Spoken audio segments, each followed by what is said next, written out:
गृहस्थी छोड़कर आए हैं। संन्यास लिए हुए 1 ही महीना हुआ है। मैं अपनी पत्नी और बच्चों को छोड़कर आया हूँ। पत्नी की सहमति से संन्यास लिया है। महाराज जी, मैं ये पूछना चाह रहे हैं कि मैंने संन्यास लेकर अपनी पत्नी और बच्चों को छोड़कर कोई गलती तो नहीं की? ऐसा लग रहा है क्या तुमको? मेरे को तो कुछ नहीं लग रहा है। नहीं, बच्चे तुम्हारी पत्नी को सुख पहुंचाते हुए उनका पालन पोषण करेंगे? है? मैं तो कुछ नहीं कर सकता, वो बेटे। नहीं, मैं कह रहा हूं कि अपनी पत्नी को अपने बच्चों को सौंप के आए हो, बच्चे उनकी सेवा करेंगे, उनकी आपके प्रति अनुमति कि आप जाओ और संन्यास ले लो। मैं उनसे मत लेके आया हूँ, है? लेके आया हूँ उनसे। अब आप उनका चिंतन छोड़ दीजिए और उनका प्रश्न छोड़ दीजिए। नया जन्म हुआ, मनुष्य संन्यास लिया, अच्छा है, शास्त्र सम्मत है। चौथी अवस्था में ऐसा है कि यदि पत्नी साथ चले तो उसको, यदि वो नहीं चलना चाहती तो उससे अनुमति लेकर उसकी व्यवस्था करके भगवान के मार्ग में जाया जा सकता है। तो अब आप आ गए हैं, पर है बड़ा कठिन, क्योंकि मोह का त्याग करना बहुत कठिन है। बाहर से वेश परिवर्तन कर लेना सहज है, पर मोह, अंदर से मोह का त्याग करना बहुत कठिन। मोह मूल बहुशूल प्रद, त्यागो तम अभिमान, भजहु राम रघुनायक कृपा सिंधु भगवान। जब तक मोह है, मोह गए बिनु राम पद होई न दृढ़ अनुराग। अंदर ही अंदर खोखला करता जाएगा आपको यदि भजन में मन नहीं लगाओगे। मोह का एकांत में रोना आएगा, पत्नी की याद करके, बच्चों की, भले वो चाहे पीटे हों, लेकिन बच्चों की याद करके, बच्ची की याद करके। ये वैराग्य बहुत कठिन है। अंदर से संभाल लो, नाम जप करो तो समझ जाओगे। नहीं, महीना 2 महीना 4 महीना में उनको देखने की इच्छा होगी, फोन से बात करने की इच्छा होगी, मिलने की इच्छा होगी, सब किया करा मिट्टी हो जाएगा। हमारी स्पष्ट बात समझ रहे ना? प्रथम कॉलेज में अभी स्टूडेंट हो इस मार्ग में, तो इसलिए ये खोखला कर देगा अंदर, ये यदि नाम जप नहीं चलेगा तो। और नाम जप चलाया और भगवान का आश्रय, सोच लिया कि मेरी दृष्टि में सब खत्म, अब मेरा कोई नहीं, न कोई पत्नी, न कोई पुत्र, कोई मतलब, ये भेष धरने के बाद अब कोई नहीं। पर अनुमति तक सबका था, अनुमति के बाद फिर नहीं। इसके बाद सूचना आती है तो और आप व्यथित हो जाते हैं, तो आप फिर वो समझ लीजिए, न व्यवहार के रह गए, न परमार्थ के रह गए। ऐसे न वैसे रहे मजरेडो, पाछलियो जो करी निर्भाषित।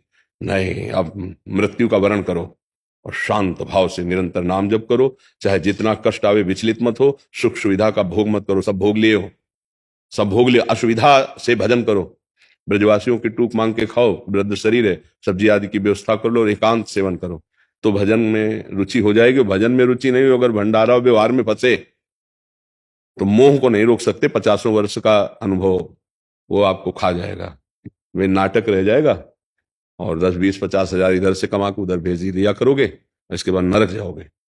हमारी बात स्पष्ट है? वैराग्य का मतलब होता मर गया नहीं। अब हमारे परिचय में केवल प्रिया प्रीतम और भगवान के सब स्वरूप में। अगर ये कड़ाई नहीं रखी ना, तो ढोल के भीतर पोल मिलेगा।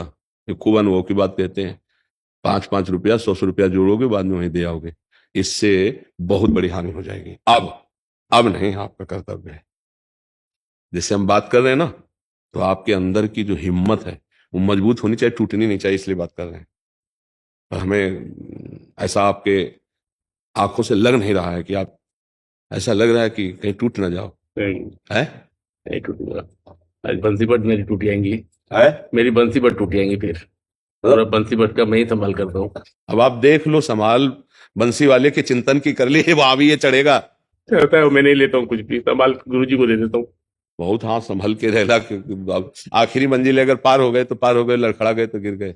बस हम मतलब वैराग्य के कारण बोले हम ऐसे नहीं। अब कैसे कहें, बहुत सावधानी से चलो तो निपट जाओगे। आखिरी मंजिल है। नाम मंत्र अंदर चलाते हो निरंतर? गुरुजी साथ में ही रहते मेरे, हाँ। वो भी नहीं छोड़ते, अलग अलग नहीं होते मेरे से।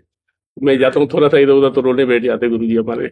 समस्या है, समस्या है। अब कैसे है? हम बस अंदर से देखते रहो गुरु जी का स्वरूप क्या है, ये समझना बड़ा कठिन है। हमारी बात को शायद अभी थोड़ा सा इधर, थोड़ा सा निकल जाता हूँ, गुरुजी के आंसू निकल जाते। चलो, भगवान की कृपा है, गुरु प्रेम है, पर चलो नाम जप करो, नाम जप करो, और भगवत विस्मरण ना होने पावे, आगे बढ़ो, ठीक है ना? हाँ।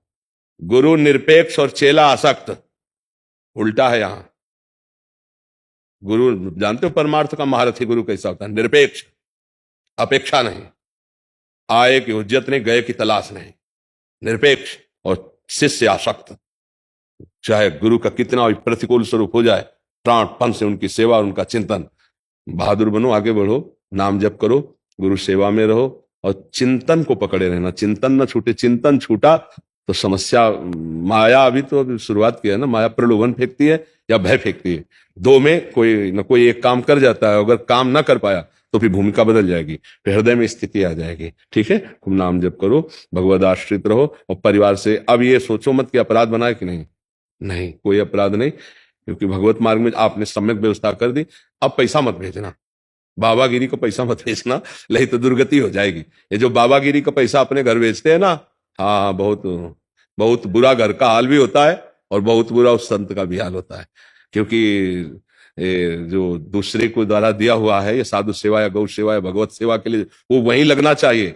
अगर कहीं उसका दुरुपयोग हुआ तो हराम का नहीं है, खा जाएगा, ये बुद्धि भ्रष्ट कर देगा, गिरा देगा। 4 दिन में गुरुजी ने गादी दे दी ये पैसे की।